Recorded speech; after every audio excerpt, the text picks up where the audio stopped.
Hello dear students, welcome to Dev academy global study.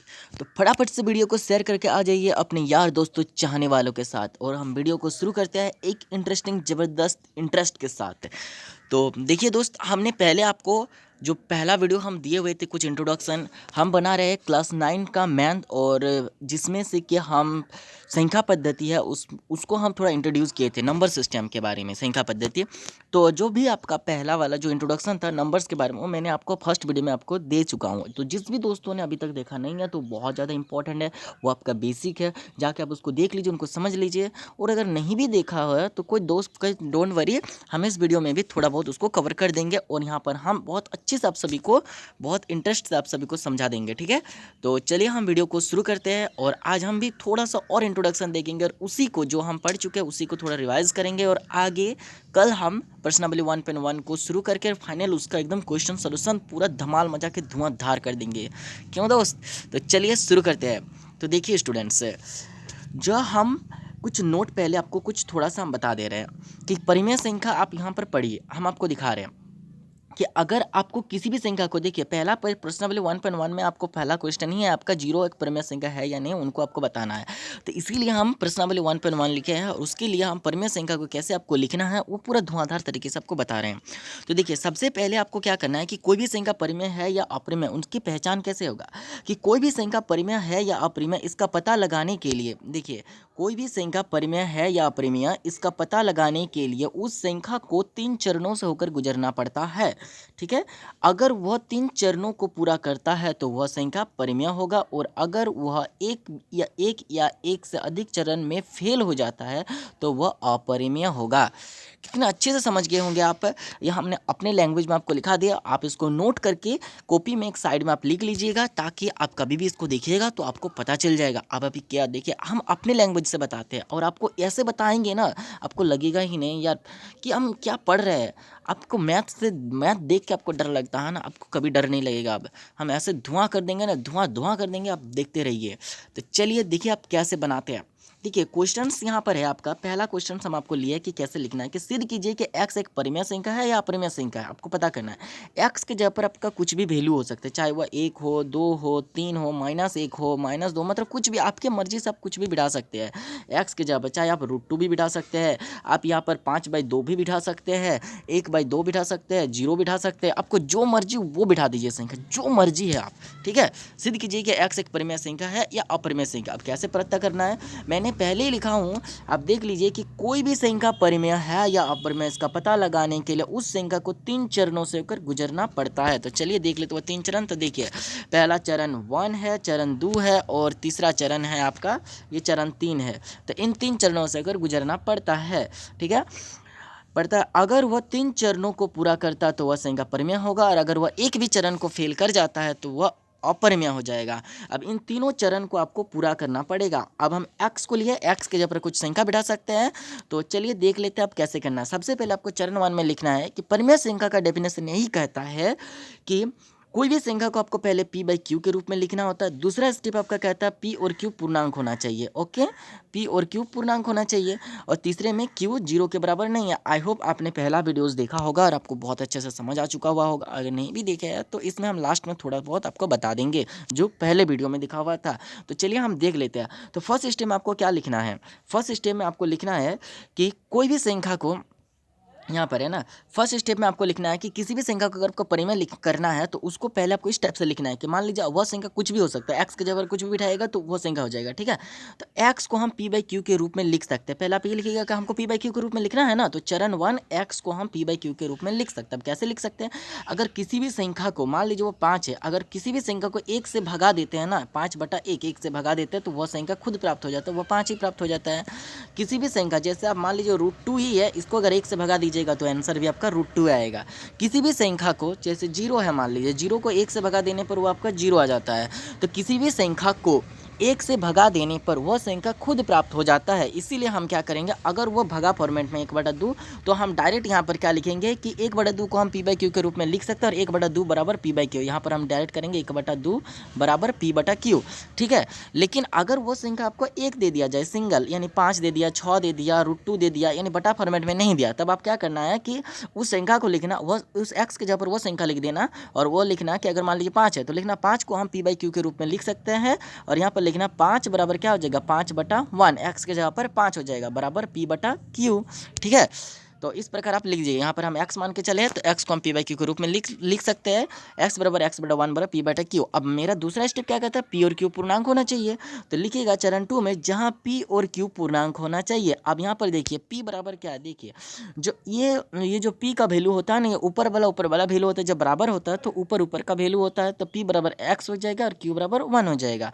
ठीक है, तो अब यहाँ पर देखिए तो जहाँ p और q पूर्णांक होना चाहिए तब p का वैल्यू क्या है, x है, p बराबर x। अगर आप यहाँ पर देखिए, अब यहाँ पर मैंने कुछ लिखा नहीं हो, इसीलिए नहीं लिखा हूँ क्योंकि दिखा देते हैं।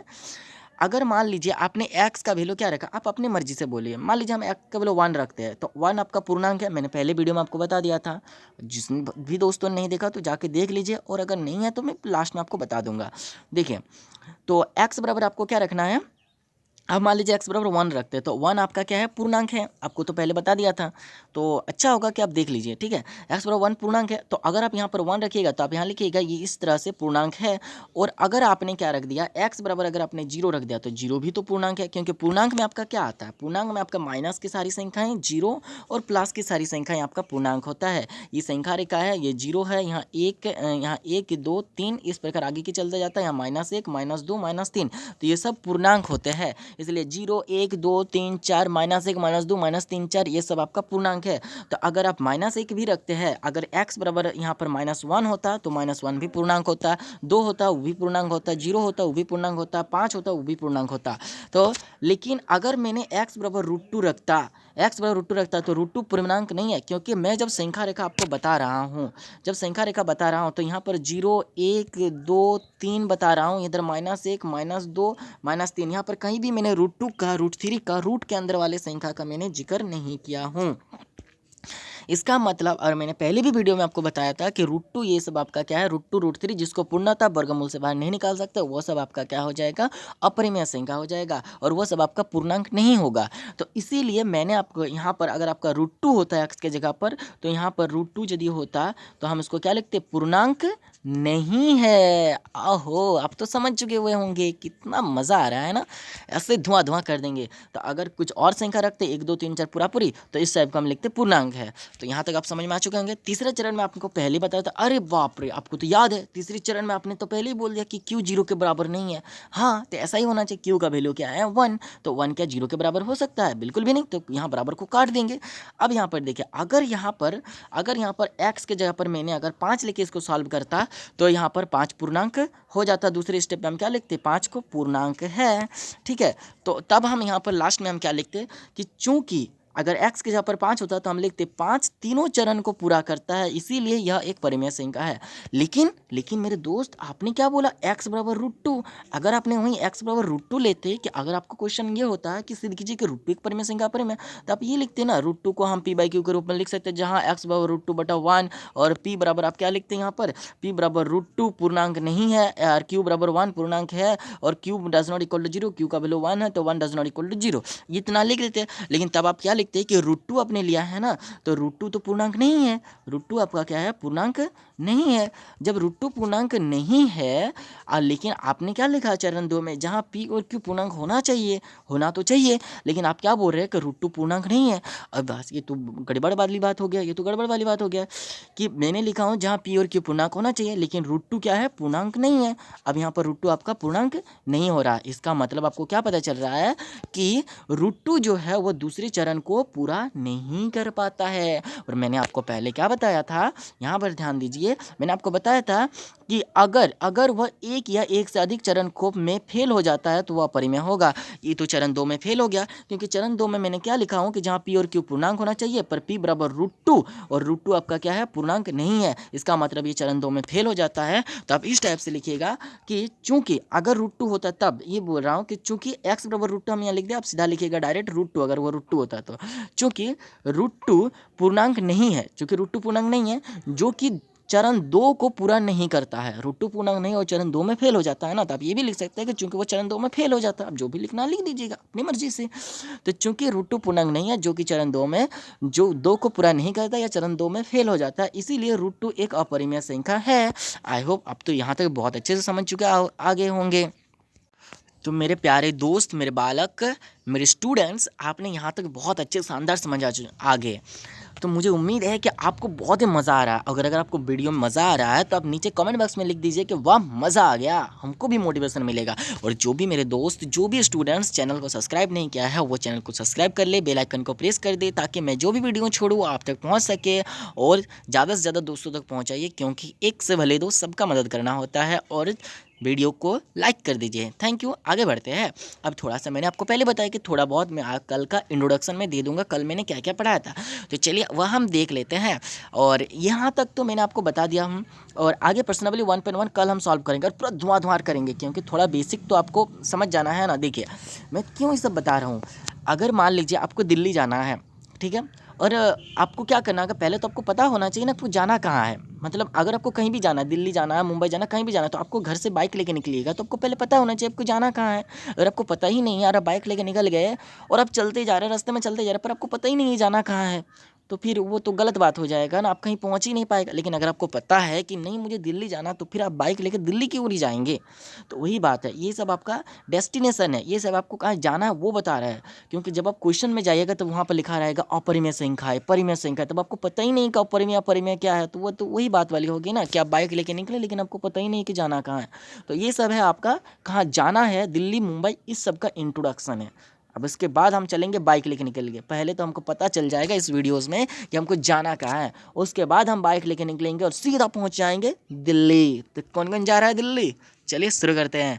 अच्छा बेटा ये वाला बताना था, तो चलिए देखते हैं प्राकृत संख्याएं। तो देखिए प्राकृत संख्याएं क्या है। प्राकृत संख्या मैंने आपको बताया कि गिनती की सारी संख्या। आप गिनती कैसे करते हैं, जीरो से गिनती करते हैं, नहीं 0 1 2 3 ऐसा तो नहीं करते। गिनती में 1 2 3 4 5 6 7 8 9 10 क्या बोलते हैं दोस्त। तो इस टाइप से आप गिनती करते हैं ना, मैंने 1 2 पूरी संख्याएं होता है, वो 1 से लेकर शुरू होता है। तो 1 से शुरू सारी संख्याएं जो कि आपका सारी धनात्मक संख्याएं होते हैं। धनात्मक मतलब जो कि जोड़ 1 जोड़ 2, जहाँ हम जोड़ का चिन्ह नहीं देते हैं, सीधा हम लिख देते हैं 1 2 3 4। और जबकि माइनस जब होता है तब हम लिखते हैं -1 -2, लेकिन जोड़ संख्या में हम सीधा 1 2 लिख देते हैं। यह सब हो गया धनात्मक संख्याएं, ये सब हो गया ऋणात्मक संख्याएं। तो गिनती की सारी संख्याएं -1 -2 हम गिनती में नहीं गिनते, हम 1 2 3 गिनते हैं। तो 1 से शुरू होकर जो गिनती की संख्याएं आते हैं, तो गिनती की सारी संख्या जो 1 से शुरू होता है वो आपका क्या हो गया, प्राकृत संख्याएं। और जिस भी दोस्त को बोरिंग लग रहा होगा, जिसको पहले से पता होगा, तो वो थोड़ा सब्र कर लीजिए, क्योंकि हाँ बहुत सारे मेरे दोस्त हैं जिसको थोड़ा कम पता है। और देखिए नालायक तो कोई नहीं होता है। आप जो किसी को बोलते कोई नालायक है, नालायक कोई नहीं होता, बस थोड़ा सा कमज़ोर होता है। सभी लायक होते हैं, नालायक कोई नहीं होता, थोड़ा सा कमज़ोर होता है। बाकी आप प्रैक्टिस कीजिएगा तो फिर भी आप क्वेश्चन को धुआं कर देंगे।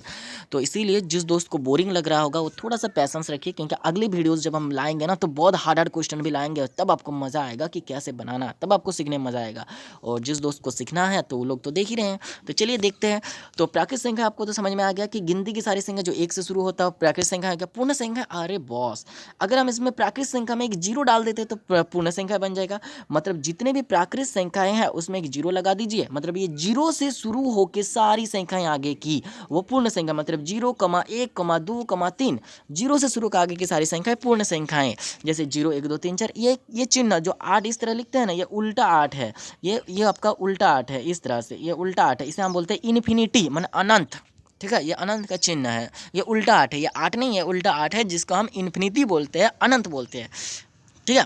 आगे आते हैं पूर्णांक संख्या। पूर्णांक संख्या क्या है? ये मेरा एक संख्या रेखा है, बीच में होता है 0, आगे होता है 1, फिर 2, फिर 3, फिर 4, आगे बढ़ते ही जाता है, इधर -1, इधर -2, -3, इस प्रकार आगे बढ़ते ही जाता है। तो ये सारी संख्याएं आपका क्या होता है? पूर्णांक संख्याएं। माइनस की सारी संख्याएं, 0 और प्लस की सारी संख्याएं यानी ऋणात्मक संख्याएं, धनात्मक संख्याएं, 0 के सारे समूह को पूर्णांक संख्या कहते हैं। तो वही मैंने लिखा हूँ कि ऋणात्मक संख्या, जो भी आपका ये ऋणात्मक संख्या है, पूर्ण संख्या 0 से आगे वाली संख्या। आप इस प्रकार से भी लिख सकते हैं कि ये सारी ऋणात्मक संख्याएं, ये सारी ऋणात्मक संख्याएं, जोड़ आपका क्या हो जाएगा? ये 0 से लेकर आगे की क्या बोलते हैं? पूर्ण संख्या। हाँ, ऋणात्मक संख्याएं और पूर्ण संख्या के समूह को हम क्या बोल सकते हैं?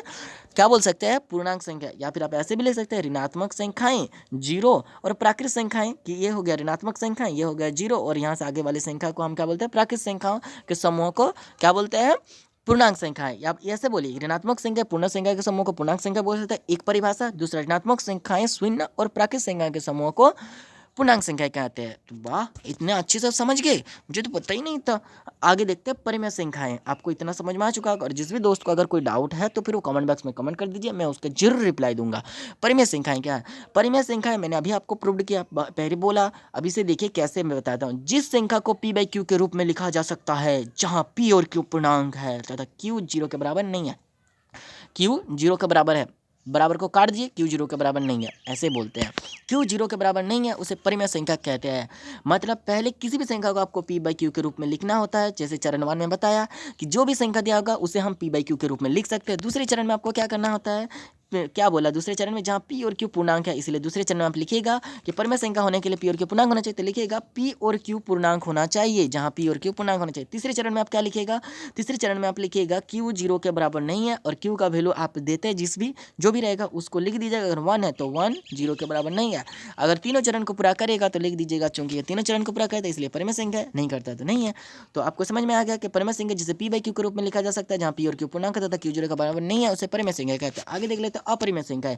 जिस संख्या को वर्गमूल से पूर्णतः बाहर नहीं निकाला जा सकता है उसे अपरिमेय संख्या कहते हैं। वर्गमूल से बाहर, तो ये देखिए वर्गमूल है √4 को वर्गमूल कैसे करते हैं? बराबर √2 गुना 2, 2 दूनी 4 होता है। अब रूट से बाहर जब निकालते हैं तो 1 2 होता है, 2 को 2 है यहाँ पर, तो बाहर जब निकलेगा वो 1 2 हो जाएगा। जैसे √9 को हम क्या लिख सकते हैं? 3 गुना 3। अब वर्गमूल के जब बाहर निकालेंगे रूट के बाहर तो 1 3 हो जाएगा। जैसे √49 को क्या लिख सकते हैं? 7 गुना 7, और जब वर्गमूल से बाहर निकालेंगे तो 1 7। √36 को कैसे लिख सकते हैं? 6 गुना 6, वर्गमूल से बाहर निकालेंगे 1 6 हो जाएगा। तो देखिए 2 3 4 6 7 ये सब आपका परिमेय संख्या। आपको पहले बताया कि परिमेय संख्याएं हैं, आपको दिखा दिया था परिमेय संख्याएं क्या क्या है।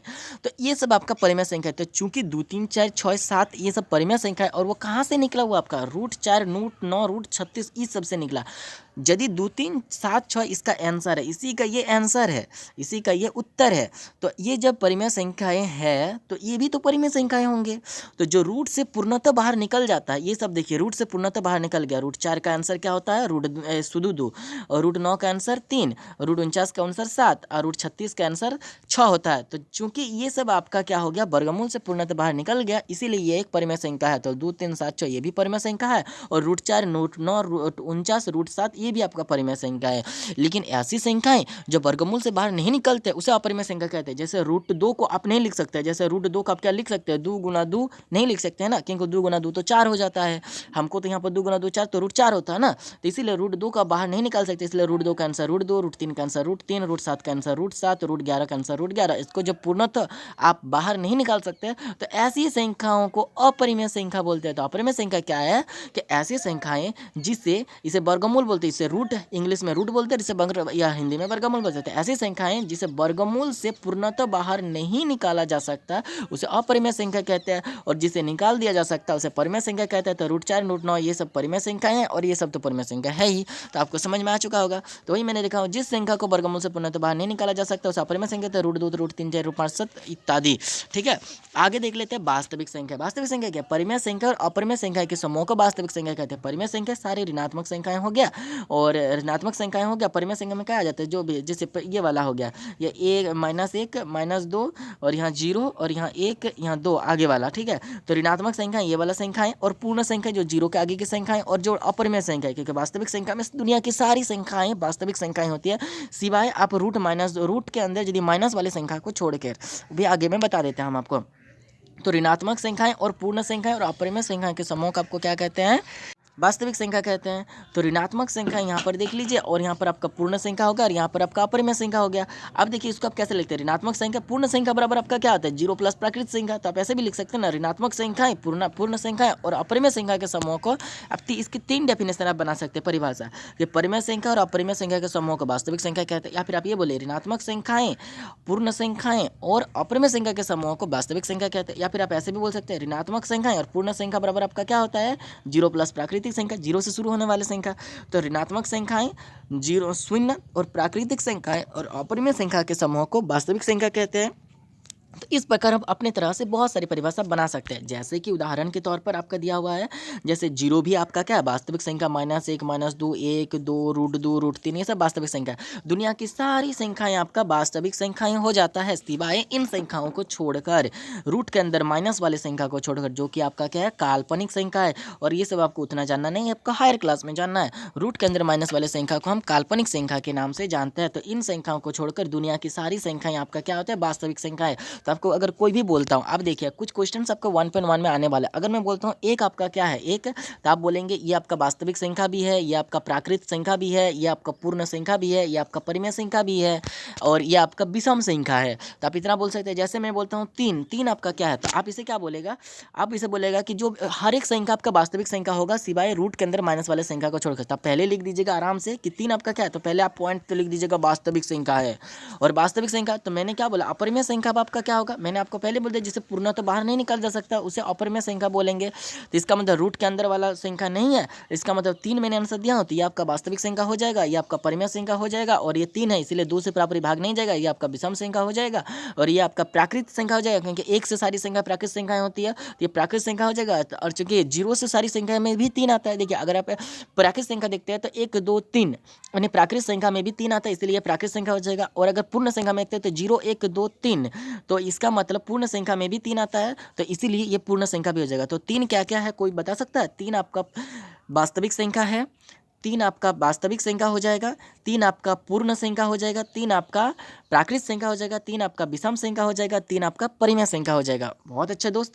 अब आप मुझे बताइए, अब आप मुझे एक सवाल का जवाब दीजिए। तो अब आप मुझे एक सवाल का जवाब दीजिएगा, रूट 2 क्या है? तो रूट 2 का आप बोलेंगे कि ये आपका वास्तविक संख्या है, क्योंकि वास्तविक संख्या परिमेय संख्या और अपरिमेय संख्या के समूह को बोलते हैं, और रूट 2 आपका एक अपरिमेय संख्या है, इसलिए ये एक वास्तविक संख्या, ये एक अपरिमेय संख्या है, और ये आपका इसे सम विषम में से नहीं निकाल सकते हैं, क्योंकि रूट के अंदर है पूरा पूरी। क्योंकि सम संख्या और विषम संख्या में मैंने पहले क्लास में आपको बताया था, और वहाँ पर अच्छे से डेफिनेशन आपको दिखाया था कि वे प्राकृत संख्या जिसे 2 से पूर्णतः भाग दिया जा सकता है, तो ये प्राकृत संख्या तो नहीं है, तो इसीलिए रूट 2 का हम सम विषम नहीं बोल सकते हैं। ठीक है, तो ये आपका क्या हो जाएगा, अपरिमेय संख्याएं हो जाएगा, वास्तविक संख्याएं हो जाएगा, और क्या हो जाएगा, और ये प्राकृत संख्या भी नहीं होगा और पूर्ण संख्या भी नहीं होगा। प्राकृत संख्या में 1 2 3 4 पूरी संख्या आता है, और पूर्ण संख्या 0 से शुरू होता है। तो आप इतना तो समझ चुके होंगे, तो आपको इतना समझ चुका हुआ होगा, आ गया होगा। तो चलिए आगे देख लेते हैं। आपको तो इतना समझ गया होगा कि ये सब आपका काल्पनिक संख्या है, इन सभी को छोड़कर बाकी सब वास्तविक संख्याएं हैं। आगे देख लेते हैं समो संख्या। समो संख्या जिस संख्या को 2 से पूर्णतः भाग देने पर शेष शून्य आता है, उसे समो संख्या कहते हैं। लेकिन ध्यान दीजिएगा, वो संख्या सब आपका क्या होना चाहिए, प्राकृत संख्या होना चाहिए। अब ऐसे मत ले लीजिएगा -2 को भाग देंगे तो आ जाएगा, क्योंकि पहले डेफिनेशन मैंने उसको अच्छे से लिखाया था कि ये प्राकृत संख्या के समूह को। बस यहाँ पर हम थोड़ा आपके जानने के लिए बता देता हूँ कि आसानी हो जाए आपके लिए। तो जिस संख्या को 2 से पूर्णतः, जैसे 6 को 2 से भाग देते हैं तो 2 तिया 6, लास्ट में क्या बचता है, शून्य। तो क्या मैंने बोला कि जिस संख्या को 2 से पूर्णतः भाग देने पर शेष शून्य आता है, तो शेष में शून्य आ गया, उसे हम क्या कहते हैं, उसे हम सम संख्या के नाम से जानते हैं।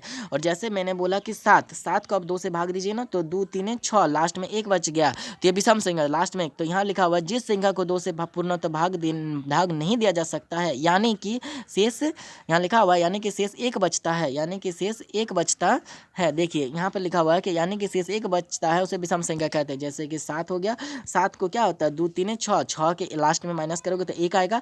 जिस संख्या को 2 से पूर्णतः भाग नहीं दिया जा सकता, भाग नहीं गया क्योंकि लास्ट में 1 बच गया, तो उसे हम विषम संख्या कहते हैं। तो सम संख्या जिसमें लास्ट में 2 से भाग देने पर लास्ट में शून्य होता है, उसे सम संख्या। 2 से भाग देने पर लास्ट में 1 आता है, तो उसे विषम संख्या। सम संख्या याद हो जाएगा कि 2 से जिस संख्या को 2 से भाग देने पर अंत में आपका शेषफल शून्य होता है तो उसे सम संख्या, और जिस संख्या को 2 से भाग देने पर अंत में यानी कि शेषफल 1 होता है उसे विषम संख्या बोलते हैं। इतना आपको समझ में आ चुका हुआ होगा। लेकिन ध्यान दीजिएगा ये सारी संख्याएं आपका क्या होनी चाहिए, प्राकृत संख्याएं होना चाहिए। जो भी संख्या आप लीजिएगा सम संख्या विषम संख्या बताने के लिए प्राकृत संख्या होनी चाहिए। ऐसा नहीं हो कि आप -2 को ले रहे हैं, -3 को ले रहे हैं, क्योंकि ये सब प्राकृत संख्या नहीं होता है, तो इन संख्याओं को मत लीजिएगा।